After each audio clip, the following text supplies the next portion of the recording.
Senhor presidente, senhores deputados, senhoras deputadas, aqueles que nos assistem pela TV Sinal, eu viria hoje, senhor presidente, na realidade, para que nós continuássemos a fazer o debate iniciado a semana passada, não porque quiséssemos, mas porque, de certa forma, foi uma pauta trazida à revelia da maioria da população, uma vez que foi uma determinação do Ministério Público, da Procuradoria do Ministério Público aqui, Ministério Público Federal, em se apropriar de 1.250 bilhões, mas à medida em que o STF, através de um dos seus ministros, liminarmente suspendeu não apenas a criação do fundo, mas também o acordo entre o Brasil e os Estados Unidos, o Departamento de Estado americano,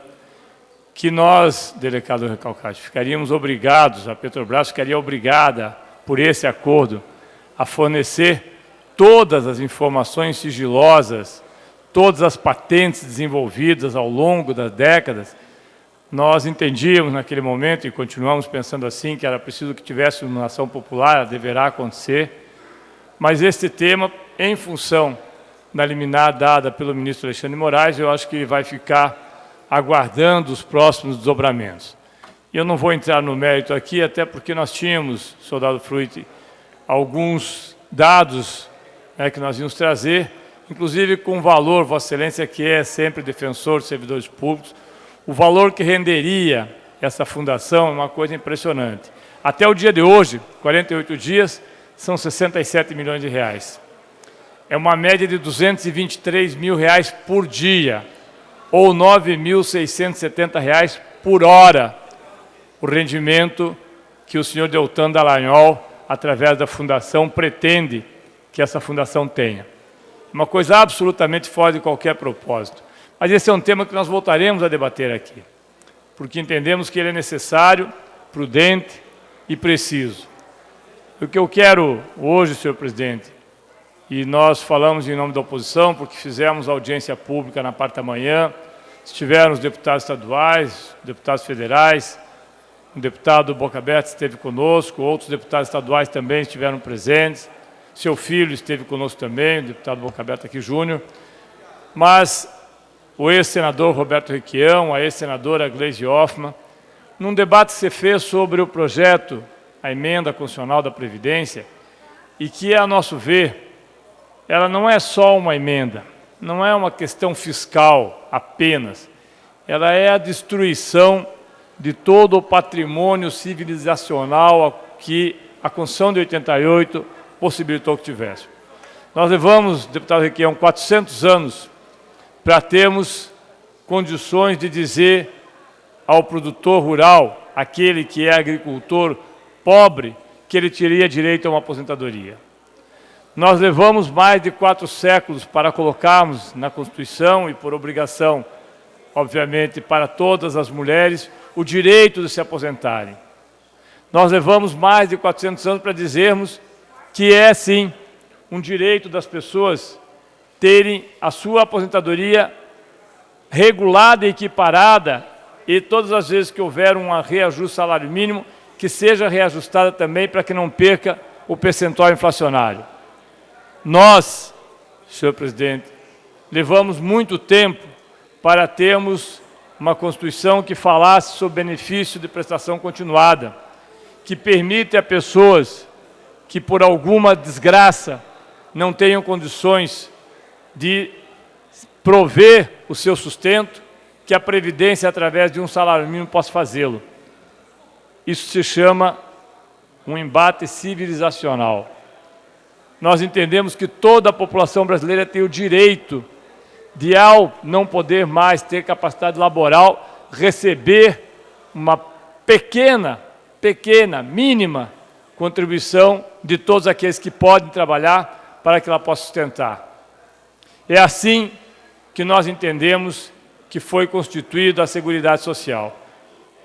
E a Previdência é uma das partes da Seguridade Social. A outra, obviamente, o SUS, e a outra é a parte, Vossa Excelência, senhor presidente, neste momento exerce presidente, deputado Tessílio Turini, professor da Universidade de Londrina, médico, sabe que a outra parte desse tripé é justamente o processo de assistência social. Ora, o que está em discussão hoje é a destruição da Previdência no Brasil. É a destruição. Não há outro termo. Não há outro termo. É a destruição de direitos acumulados ao longo de 20, 30, 40 anos por lutas de trabalhadores e trabalhadoras que muitas vezes perderam, inclusive, a sua vida para que nós tivéssemos uma previdência mínima, deputada Anibele, mínima. Óbvio que é preciso discutir o porquê de tantas desonerações. É preciso discutir por que o agronegócio tem uma participação na contribuição para a Previdência menor do que poderia ter. É preciso discutir por que temos quase 1 trilhão, dito pelo senhor Paulo Guedes ontem, ministro da Fazenda, temos quase 1 trilhão de reais, segundo o ministro Paulo Guedes, de sonegação. 1 trilhão. Ontem o senhor Paulo Guedes fez essa afirmação durante a posse, passou ontem, foi dias atrás, durante a posse do presidente do Banco Central. Não somos nós que dizemos que esse é um desastre. Não somos nós que dizemos que isso vai prejudicar, sim, a população, sem fazer demagogia, senhor presidente. São aqueles que têm os números, são aqueles que olham para o futuro e veem que a sua situação pode ser muito boa. Aliás, a situação dos deputados é muito tranquila. Ainda que não tenham aposentadoria, se tentou fazê-la aqui no dia 17 de dezembro de 2006. Foi aprovado, 53 votos a 1. Ou 53 não, porque muitos deputados estavam ausentes. Mas foi aprovado aqui. Nós conseguimos, através de uma liminar no STF, barrar a aposentadoria dos deputados. Porque entendemos que deputado não tem que se aposentar porque não é profissão. A maioria paga INSS, mas tem uma vida tranquila do ponto de vista da sua segurança futura. Agora eu pergunto, e aqueles que são pobres e que não conseguem pagar? Eu gostaria de fazer aqui um debate para saber se os deputados que defendem essa Previdência vão nas suas bases fazer essa defesa e dizer que hoje, quando você recebe R$1.000 de BPC, você vai recebê-lo em R$400 e só terá os 1.000 quando completar 70 anos. Isso não contam. Isso não falam, deputada Luciana, porque isso é feio, isso é melhor jogar embaixo do tapete. Não contam que o Exército, e está aqui o subtenente Everton, sabe disso, aliás, já comentou comigo que achava que deveria mudar, não tem contribuição, mas tem uma boa parte também do déficit nas Forças Armadas, e é preciso que nós chamemos também para fazer esse debate. Não falam que parte significativa dos altos salários dos poderes públicos, sejam eles no Legislativo, no Executivo ou no Judiciário, não serão afetados por essa reforma.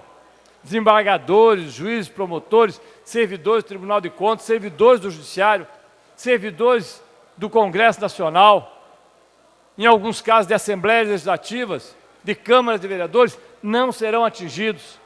Não contam, porque ficaria mal se contassem, que nós temos no Paraná 399 municípios, dos quais 355, deputado Homero, 355 vivem basicamente de FPM, Vossa Excelência foi ao Tribunal de Contas, sabe esses números, de FPM e de muitas vezes de aposentadorias daqueles que ganham até 2 salários mínimos. Eu estava no Pinhão essa semana e o prefeito Pinhão fez a seguinte afirmação. No Pinhão, nós temos em torno de 100 aposentadorias por ano, rurais e urbanas. Isso significa a cada ano uma fábrica para 100 trabalhadores. Feche essa fábrica de 100 trabalhadores e veja no que se transformam esses municípios.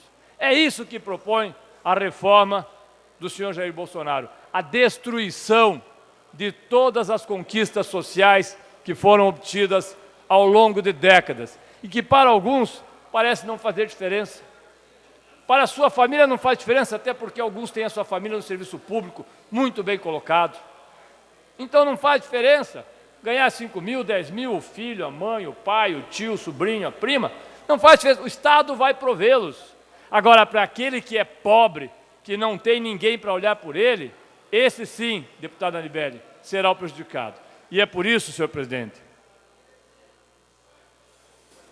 Deputado, 1 minuto para concluir. É por isso, senhor presidente, é por isso, deputado Romanelli, Vossa Excelência, que muitas vezes usou aquela tribuna para fazer esse debate, que nós faremos um grande esforço nas ruas, nas praças, na periferia das cidades, debatendo com os servidores públicos, debatendo com a população o que significa este projeto da Previdência. Ah, vão mudar? Claro que vão mudar.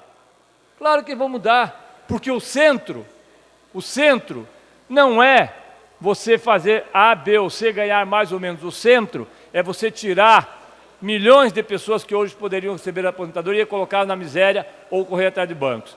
Nós vamos fazer esse debate. Nós vamos fazer todo o possível para barrar essa reforma nefasta da Previdência, que retira direitos, que empobrece a população, que joga uma grande parcela na miséria. Isso não é dito, mas isso nós vamos dizer. Obrigado, senhor presidente, senhor deputado.